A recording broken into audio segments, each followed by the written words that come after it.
తుఫాన్ ప్రభావంతో కురుస్తున్న వర్షాలతో నగరపాలక సంస్థ పరిధిలోని లోతట్టు ప్రాంతాలైన కొరమేనుగుంట, గొల్లవానిగుంట, ఆటోనగర్ తదితర ప్రాంతాల్లో అధికారులతో కలిసి తిరుగుతూ ప్రజలతో మాట్లాడుతున్న నగరపాలక సంస్థ కమిషనర్ శ్రీమతి ఎన్ మౌర్య ఐఏఎస్ పరమైన గుంటకు నీరు ఎక్కువగా వచ్చి చేరుతూ ఉండడంతో పరిసర ప్రాంతాల్లో ఉన్న ప్రజలను ఖాళీ చేయించి పునరావాస కేంద్రాలకు తరలించే చర్యలు చేపడుతున్నారు. అలాగే నగరంలో నీరు చేరిన కూడలిలో అండర్ బ్రిడ్జిల వద్ద మోటార్లతో నీరు తోడి వాహనాల రాకపోకలకు ఇబ్బంది లేకుండా చర్యలు చేపడుతున్నారు.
మనకి ఈ రోజు రేపు హెవీ రెయిన్ఫాల్ ఉంది కాబట్టి ముఖ్యంగా మనకి వాటర్ ఏదైతే సెల్ఫ్ క్యాచ్మెంట్ ఉందో మనకి ఇంకా కపిల్గట్ట నుంచి వాటర్ రాలేదు.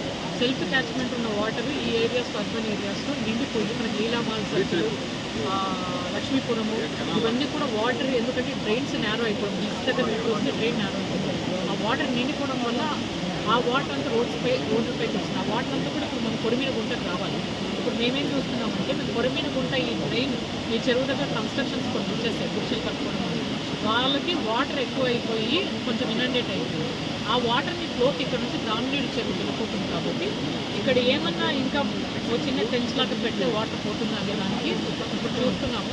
ఒకవేళ అలా ఉంటే పెట్టేసి చేసేస్తాము. వినాయక సాగర్ దగ్గరికి లీలామాల్ సర్కిల్ దగ్గర వచ్చే వాటర్ వినాయక సాగర్ దగ్గర వెళ్ళడానికి మామూలుగా అయితే ఓన్లీ ట్రీటెడ్ వాటర్ తీసేసి ఆ వాటర్ కూడా ఫ్లో దానికి